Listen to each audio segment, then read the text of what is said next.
Doesn't look like it, does it? Okay. We do. I come from the Civil and Public Services Union. We are public servants first, and we are committed to a public service that is there for the citizens of the state. But what has been created in Irish Water is not the public service my members can support. We believe that water is a human right. We also believe that it is a natural resource of this country. It must be conserved and it must be managed. But it cannot and it must not be turned into a commodity to be sold to the speculators and the privateers who have wrecked this country. We have had enough of that. We have the pain and the scars to show for it. Water is a natural resource.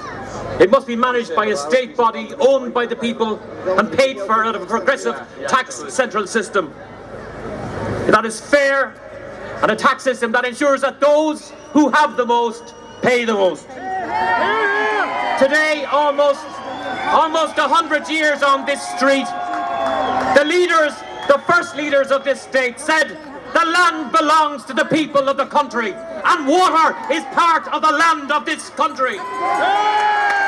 And in 1919, in the first Dáil, the first programme for a democratic government of this state said the natural resources of the state will remain in public ownership. What bit about that do our politicians not understand? Water is a natural resource and it will stay in public ownership. Over the next 12 months, politicians of all shades and colours will be claiming the spirit of 1916, a direct linkage back to the GPO. But do they really understand what happened in 1916? It was a rebellion different to all other rebellions.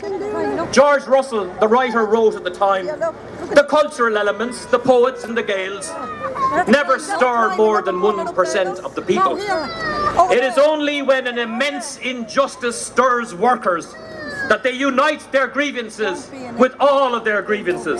And comrades, water charges is an immense injustice which we will stand up to. Are we now on the cusp of a new republic? We have rallies in huge numbers. They said you wouldn't turn up today, but you are here. We must now ask, is it just about water? Comrades, of course it's not just about water. There is much more to be challenged and much more to be tackled.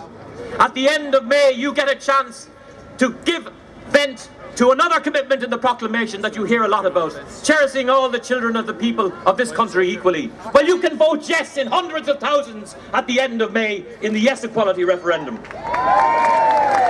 You can also educate yourself about what's called TTIP. That's Transatlantic Trade Investment Partnership. It's a set of private, secretive negotiations going on in Europe, and our government is part of it, and they're planning to sell away our rights like trade union rights and to make us even poorer. We need to educate ourselves and we need to stand up to TTIP. We need to support the health services. We need to support education. And Ireland needs a pay rise. These are all things we must unite around. We're going to do up there again. But how did this happen? Was it just austerity? Was it just the Troika? No. Since the foundation of this state, our people have voted by a majority in every election to put in a Conservative government. If we are to stop the injustices like water charges and the under-resourced health service and the poor education system that we need to reverse more, and to end the scourge of low pay, we need to choose more carefully who we put into Dáil Éireann. I look forward to Right to Water unions and other unions devising a platform for renewal, a set of clear policies for progressive politicians on the left to commit themselves to bring about for the first time in this country a left-led government. Today, as we stand in a street where our forefathers, our first leaders, pledged that the country would belong to the people, that all its children would be treated equally, let us pledge that we want and will vote for better housing, better education, better health services, fairer taxation, and a pay rise for public and private sector workers. And of course, let us abolish the water charges in favour of a better regime that puts water truly in the hands of the people. Comrades, This is fantastic. Keep the faith.